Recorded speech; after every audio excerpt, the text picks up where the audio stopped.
Hello बच्चों, कैसे हो। तो आज हम +2 की जो 6th यूनिट है, general principle and process of isolation of elements, वो करने जा रहे हैं। मीन्स इसको सिंपली अगर शॉर्टली हम बोलें तो मेटलर्जी हम इसको यूनिट को बोल सकते हैं।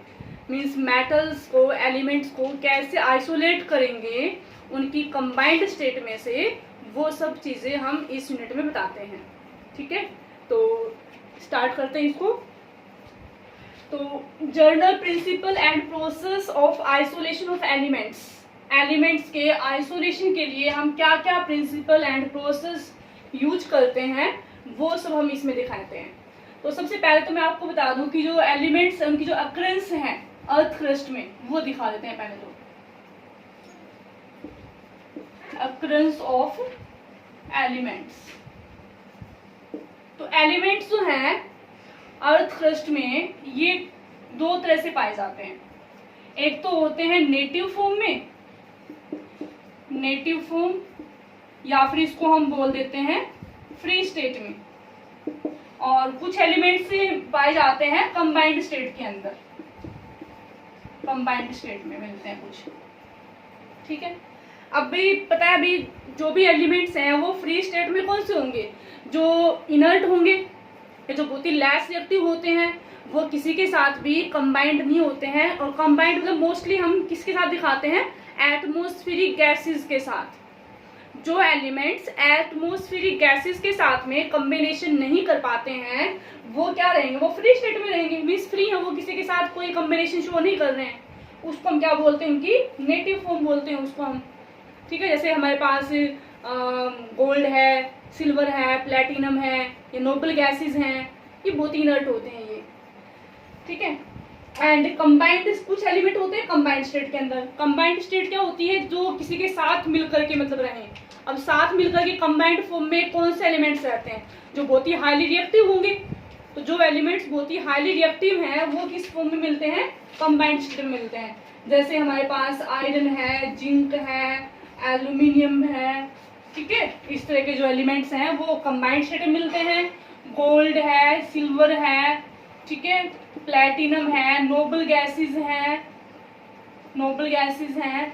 ठीक है, ये सब हमारे पास इसमें रहती हैं, नेटिव फॉर्म में रहती हैं, फ्री स्टेट में रहती हैं। कुछ एक जो है वो सिल्वर की कंबाइंड फॉर्म है, जैसे सल्फाइड्स हैं। सिल्वर जो है ना वो सल्फाइड की फॉर्म में मिल जाता है। वैसे AgS, Ag2S, सिल्वर सल्फाइड की फॉर्म मिल जाता है, इसके कुछ कंबाइंड फॉर्म है। तो ये होते हैं नेटिव फॉर्म और ये होती हैं कंबाइंड फॉर्म। तो दो तरह से मिलते हैं अर्थ क्रस्ट में एलिमेंट्स जो हैं। ठीक है, अब इसके बाद हम बताते हैं कि कंबाइंड फॉर्म जो है एलिमेंट्स की, उस कंबाइंड फॉर्म में जब ये रहते हैं एलिमेंट्स, तो उस कंबाइंड फॉर्म को हम क्या बोलते हैं। अब जो एलिमेंट फ्री स्टेट में है उनको तो आइसोलेट करने की जरूरत ही नहीं है, वो तो आइसोलेट है ही पहले से। अब जो एलिमेंट्स कंबाइंड फॉर्म में होते हैं अर्थ क्रस्ट के अंदर, अब उनको हमें क्या करना होता है, उस कंबाइंड फॉर्म में से उस एलिमेंट को अलग करना है और बाकी जो पार्ट है उसको अलग करना है। उसी को हम क्या बोलते हैं, मेटलर्जी बोलते हैं। वही हमें यहाँ पर करना है, आइसोलेशन। हमें आइसोलेशन ही तो करना है, किसमें से, कंबाइंड स्टेट में से, कंबाइंड फॉर्म में से। तो जो ये कंबाइंड फॉर्म है एलिमेंट्स की, जो कि नेचर में होती है, नेचुरली अकरिंग होती है, उसको हम क्या बोलते हैं, मिनरल्स। तो मिनरल्स क्या होते हैं, minerals are the naturally occurring combined form of elements in earth crust. Earth crust में जो भी एलिमेंट्स हैं जो नेचर में पाए जाते हैं, नेचुरली अकरिंग होते हैं, और जो कंबाइंड स्टेट में मिलते हैं, उन एलिमेंट्स को की जो कंबाइंड फॉर्म है, उस कंबाइंड फॉर्म को हम क्या बोलते हैं, मिनरल्स बोलते हैं। ठीक है, तो बहुत तरह के मिनरल्स हमारे पास होते हैं, बहुत सारे एलिमेंट्स के मिनरल्स हैं। यहाँ पर आपको याद करना पड़ेगा, याद रख लेना इनको अच्छे से। एक टेबल हमने बना रखी है, मैंने आपको जो PDF दिया था उसमें एक टेबल जो है कुछ मतलब मिनरल्स हमने दिखा रखे हैं। आयरन के मिनरल्स भी हैं उसमें, कॉपर के मिनरल्स हैं, ठीक है, जिंक के मिनरल्स हैं, एल्यूमिनियम के मिनरल्स हैं। वो सभी मिनरल्स आप अच्छे से याद कर लेंगे, ठीक है। एग्जाम में पूछ लेते हैं ये कि जैसे नाम दे देंगे कि भाई ये किसका, इसका फॉर्मूला क्या है, या फॉर्मूला दे दिया इसका नेम क्या है, इस टाइप से करके आ सकते हैं क्वेश्चन। तो मिनरल्स जो है उनके नेम विद फॉर्मूला ये आप अच्छे से याद कर लेना बेटा। तो ठीक है, ये हमने बता दिया, मिनरल्स बता दी हमने। एक आता है फिर हमारे पास ओर, ORE, ओर्स। ओर्स क्या होते हैं? अभी जो ओर्स है ना, ये कुछ नहीं है, ये मिनरल्स ही होते हैं, ये मिनरल्स ही हैं। लेकिन ये वो मिनरल्स हैं जिसमें से हम एलिमेंट को, मेटल को इजिली से, कॉन्वीनियंटली एंड इकोनॉमिकली हम उसको आइसोलेट कर सकें, उनको हम क्या बोलते हैं? ओर्स बोलते हैं, ठीक है। मतलब सभी मिनरल्स जो है ना वो ओर नहीं है, कुछ मिनरल्स ऐसे हैं जिनमें से हम मेटल पार्ट को, एलिमेंट को बहुत ही आसानी से और थोड़ा सा इकोनॉमिकली भी वो सही रहे, सस्ता पड़े थोड़ा सा, मतलब उस तरीके से हम उसको सेपरेट आउट कर सकते हैं, आइसोलेट कर सकते हैं। उन मिनरल्स को हम क्या बोलते हैं? ओर्स बोलते हैं। Means all the ores are minerals, सभी और क्या है? मिनरल्स हैं। लेकिन सभी मिनरल्स और नहीं होते हैं, ठीक है। तो ओर्स क्या होते हैं? Those minerals from which element can be isolated conveniently and economically।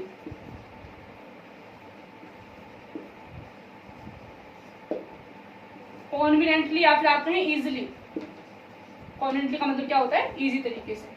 तो जिनको हम इजिली से एंड इकोनॉमिकली जो सही पड़े हमारे लिए, तो उस तरीके से अगर हम उस कंबाइंड फॉर्म में से, उस मिनरल में से अगर हम मेटल को निकाल पाते हैं तो वो मिनरल क्या कहलाता है? और कहलाता है, ठीक है। It means all the ores are minerals, सभी और जो है, सभी और क्या है? मिनरल्स हैं। But all minerals are not ore, ठीक है। जैसे हम एग्जांपल देते हैं कि हमारे पास एल्यूमिनियम के जो मिनरल्स हैं उसमें जैसे हम कॉमनली दिखाते हैं एल्यूमिनियम के जो मिनरल्स है उनमें एक तो हमारे पास होता है बॉक्साइट, बॉक्साइट है, और एक हमारे पास होती है क्ले। तो क्ले भी एल्यूमिनियम का एक मिनरल है और बॉक्साइट भी एक एल्यूमिनियम का मिनरल है। लेकिन हम बॉक्साइट में से तो एल्यूमिनियम को सेपरेट आउट कर पाते हैं कॉन्वीनियंटली एंड इकोनॉमिकली, थोड़ा इजीली से, और इकोनॉमिकली भी वो सही रहे, तो उस तरीके से हम एल्यूमिनियम को बॉक्साइट में सेपरेट आउट कर सकते हैं। लेकिन क्ले में से हम नहीं कर पाते हैं, बहुत ही हार्ड प्रोसेस पड़ता है उसके लिए। इट मीन्स बॉक्साइट क्या है? Bauxite is a ore of aluminium. Bauxite जो वो एल्यूमिनियम का एक ओर है, लेकिन जो क्ले है, क्ले क्या है? ये एक मिनरल है। It is a mineral of aluminium, not ore. इसको हम ओर नहीं बोलेंगे, ठीक है। तो ये हम थोड़ी डेफिनेशन देते हैं ये मिनरल्स एंड ओर की। अभी जो ओर होते हैं ना, ये इनके साथ कुछ अर्थी इम्प्योरिटीज भी प्रेजेंट होती हैं इनमें। और जो होती हैं उनके पास कुछ अर्थी इम्प्योरिटीज होती हैं। उन अर्थी इम्प्योरिटीज को हम क्या बोलते हैं? गैन। उन अर्थी इम्प्योरिटीज को हम क्या बोलते हैं? अर्थी इम्प्योरिटीज along with और, इनको हम क्या बोलते हैं? गैन। या फिर इसको हम बोलते हैं मैट्रिक्स, मैट्रिक्स भी बोल देते हैं इनको, ठीक है। अब हम क्या करेंगे? अब इसको कंबाइंड फॉर्म में से निकालने के लिए हम कुछ मेथड्स, कुछ प्रोसेस, कुछ स्टेप्स फॉलो करते हैं। और वो स्टेप्स क्या क्या फॉलो करेंगे? एलिमेंट्स को उसकी कंबाइंड फॉर्म में से और में से निकालने के लिए, सेपरेट आउट करने के लिए। अब वो स्टेप्स आपको हम करवाते हैं, वो स्टेप्स ही हैं इस यूनिट में पूरे में, उन्हीं को हमें पढ़ना है अच्छे से, ठीक है। तो हम अब करेंगे हमारी जो मेटलर्जी है उसके स्टेप्स। मेटलर्जी, तो मेटलर्जी क्या है? It is the process of isolation of elements from और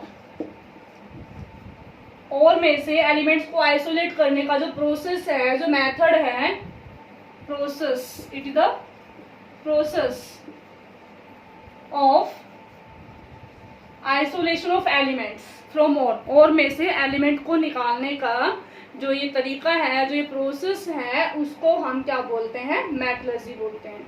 अभी जो मेटलर्जी है ये 4 स्टेप में चलेगी हमारे पास, ये 4 स्टेप को फॉलो करती है, 1 बाय 1 हमें 4 स्टेप फॉलो करने होते हैं, तब जा करके हमें एलिमेंट जो है, जो मेटल है, वो प्योर स्टेट में हमें मिलता है फिर लास्ट में जाकर के।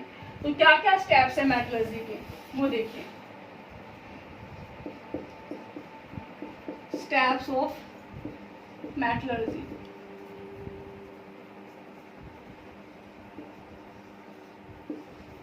तो यहाँ पर ये 4 स्टेप में चलेगी। तो पहला स्टेप क्या होता है इसमें?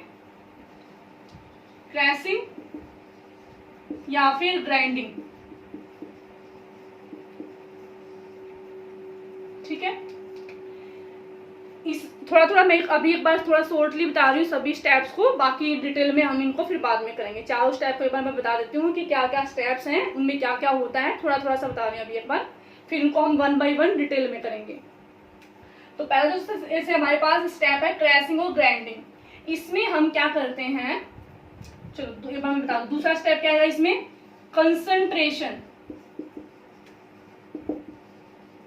कंसंट्रेशन ऑफ ओर या फिर ड्रेसिंग ऑफ ओर, ये वाला स्टेप आएगा, ठीक है। थर्ड स्टेप क्या आएगा फिर हमारे पास? एक्सट्रैक्शन ऑफ क्रूड मेटल,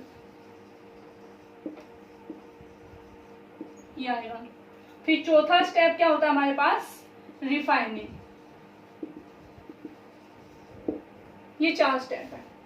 पहला स्टेप क्या है? क्रैशिंग और ग्राइंडिंग। ये तो दूसरा स्टेप क्या है? कंसंट्रेशन ऑफ ओर और ड्रेसिंग ऑफ ओर। तीसरा स्टेप क्या है? Extraction of crude metal. And चौथा स्टेप क्या है? रिफाइनिंग। ये 4 स्टेप हमें फॉलो करने हैं। अब इन 4 स्टेप के बारे में मैं थोड़ा सा पहले बता दूं, ताकि आप जब इसको डिटेल में पढ़ेंगे तो बहुत ही आसान हो जाएगा इनको याद करना। तो अभी देखो, हमारे पास 4 स्टेप है मेटलर्जी में।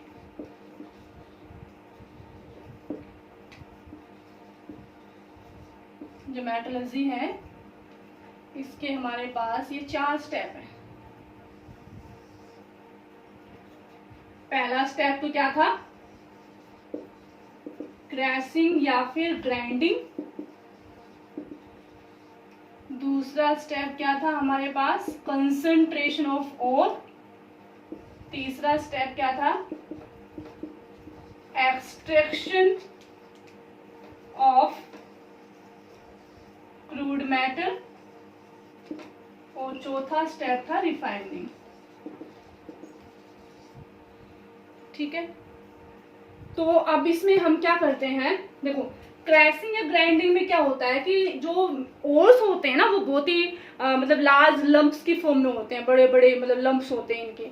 तो सबसे पहले क्या करते हैं, उन लंप्स को हम, जो क्रैशर मशीन होती है ना, उनसे हम पहले उनको छोटे छोटे टुकड़ों में तोड़ते हैं। फिर सबसे पहले तो क्या होता है कि जो ओर्स के जो लंप्स है ना, ओर लंप्स जो होते हैं, उनको हम क्या करते हैं, क्रैशर जो मशीन है, जो क्रैशर मशीन है, उनकी हेल्प से स्मॉल पीसीज में कन्वर्ट कर देंगे, स्मॉल छोटे पार्टिकल्स में कन्वर्ट करते हैं। फिर उन जो स्मॉल पीसेस हैं उनको फिर हम बाल मिल होती हैं, मतलब एक तरह से ये भी पीसने की कुछ चक्की से होती हैं, बाल मिल्स होती हैं, उनकी फॉर्म से हम पाउडर फॉर्म में कन्वर्ट कर देते हैं उनको, फिर पाउडर और बना देते हैं उनका। और ये जो प्रोसेस है ना, स्मॉल पीसेस से पाउडर फॉर्म में कन्वर्ट करना, इस प्रोसेस को हम बोलते हैं पुल्वराइजेशन। इसको हम क्या बोलते हैं?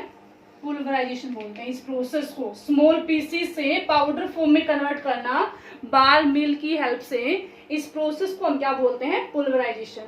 तो जो पहला स्टेप उसमें क्या करते हैं? क्रैशिंग। और पहले तो क्रैशर जो मशीन होती है उनकी हेल्प से जो ये बड़े बड़े लंप्स होते हैं और उसके उनको छोटे छोटे टुकड़ों में तोड़ेंगे। उसके बाद में फिर जो बाल मिल्स होती हैं उनकी हेल्प से उनका पाउडर बना देते हैं। और स्मॉल पीसीस से पाउडर फॉर्म में कन्वर्ट करना बाल मिल की हेल्प से, इस प्रोसेस को हम क्या बोलते हैं? पुल्वराइजेशन बोलते हैं इसको। तो पहला स्टेप तो ये होता है इसमें, ठीक है। उसके बाद जो सेकंड स्टेप आता है, सेकंड स्टेप क्या है हमारे पास? कंसंट्रेशन ऑफ ओर। ये पहला स्टेप था, ये सेकंड स्टेप है, ये थर्ड स्टेप है, ये फोर्थ स्टेप है। तो कंसंट्रेशन ऑफ ओर। अब कंसंट्रेशन ऑफ ओर का मतलब क्या होता है? जो भी अर्थी इम्प्योरिटीज होती है ना, मैंने अभी कहा था कि अर्थी इम्प्योरिटीज होती हैं कुछ और के साथ में, उन अर्थी इम्प्योरिटीज को रिमूव करना ओर में से। अभी उस ओर में से हम मैटर को सेपरेट नहीं कर रहे हैं अभी से, पहले जो ओर है ना उसमें कुछ अर्थी इम्प्योरिटीज प्रेजेंट होती हैं, कुछ गैंग होते हैं, कुछ मैट्रिक्स होती हैं। उन मैट्रिक्स को रिमूव करना, सेपरेट करना, वो क्या होता है? Concentration of ore. Concentration of ore का मतलब क्या होता है? Means separation of earthy impurities. जो अर्थी इम्प्योरिटीज हैं उनको सेपरेट करना क्या कहलाता है? कंसंट्रेशन। अब उनको सेपरेट करने के लिए हम क्या क्या प्रोसेस अप्लाई करते हैं? तो उनको सेपरेट करने के लिए हमारे पास भी बहुत सारे मेथड्स हैं, उनको हम वन बाय वन बाद में करेंगे। उनको सेपरेट करने के लिए हमारे पास मैग्नेटिक मेथड है, मैग्नेटिक मेथड हमारे पास है सेपरेट करने के लिए।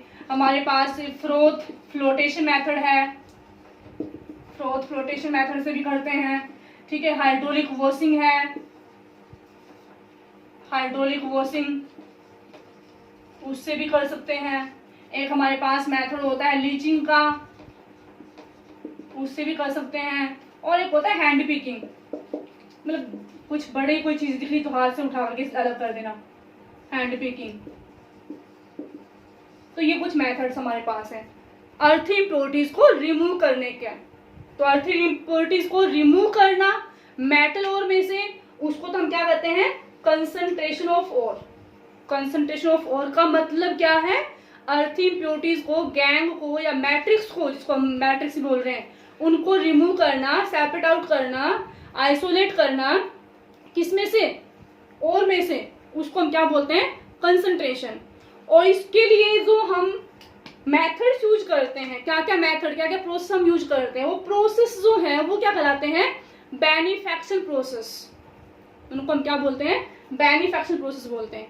अब कौन कौन से प्रोसेस हम यहाँ पर यूज करते हैं कंसंट्रेशन करने के लिए, अर्थी इम्प्योरिटीज को रिमूव करने के लिए? वो हमारे पास क्या है? मैग्नेटिक मेथड यूज करते हैं, froth flotation, hydraulic washing, leaching and hand picking. ये कुछ मेथड्स हम यूज करेंगे। तो इनको हम वन बाय वन बाद में करेंगे डिटेल में इनके अंदर कि कैसे क्या होता है इन प्रोसेस के अंदर। अब उसके बाद जो थर्ड स्टेप जो आता है हमारे पास, एक्सट्रैक्शन ऑफ क्रूड मेटल।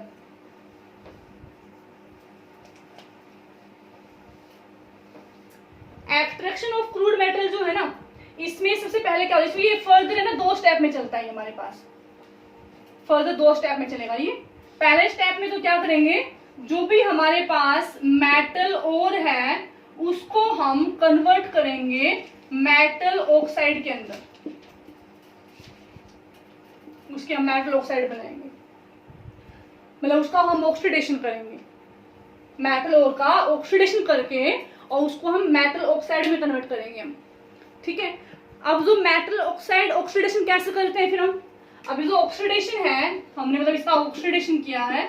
अब जो ऑक्सीडेशन है ना वो हम दो तरीके से कर सकते हैं। ऑक्सीडेशन जो है वो हम दो तरीके से कर सकते हैं। एक, उसके लिए हम मेथड अप्लाई करेंगे कैल्सिनेशन वाला, कैल्सिनेशन से भी हम ऑक्सीडेशन कर सकते हैं। एक हम यूज करेंगे यहाँ पर रोस्टिंग, रोस्टिंग करके भी हम कर सकते हैं। तो कैल्सिनेशन और रोस्टिंग, ये दो तरीके अप्लाई करके, दो फॉर्मूले, दो मेथड, दो प्रोसेस अप्लाई करके हम क्या करेंगे? यहाँ पर मेटल ओर को ऑक्सीडाइज कर देंगे, मेटल ऑक्साइड बना देंगे उसका, ठीक है। फिर उसके बाद क्या चलेगा, अभी मेटल ऑक्साइड बन गया, अब इस मेटल ऑक्साइड का हम करेंगे फिर रिडक्शन, हम इसका रिडक्शन करेंगे फिर।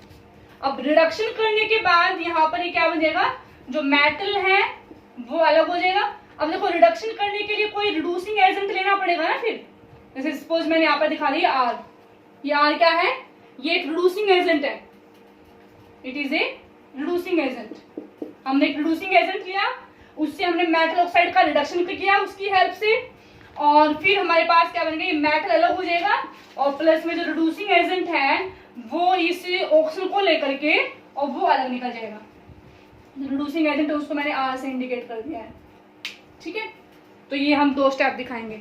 अब ये जो प्रोसेस है ना, किसी भी मेटल ऑक्साइड को इसका रिडक्शन दिखाना किसी भी सुटेबल रिड्यूसिंग एजेंट की प्रेजेंस में। अब ये तो है नहीं कि हम कोई भी रिड्यूसिंग एजेंट उठा लेंगे और उसको डाल देंगे उसके अंदर, हमारे पास जो मेटल ऑक्साइड है उसका नेचर कैसा है, किस तरह का है वो, तो उसी की अकॉर्डिंग हम वैसा ही कोई सुटेबल रिड्यूसिंग एजेंट लेते हैं, वो उसमें डालेंगे, वो उसका रिडक्शन करवाने में हेल्प करेगा। मतलब ऑक्सीजन को निकालना, रिडक्शन क्या होता है, सेपरेशन ऑफ द ऑक्सीजन।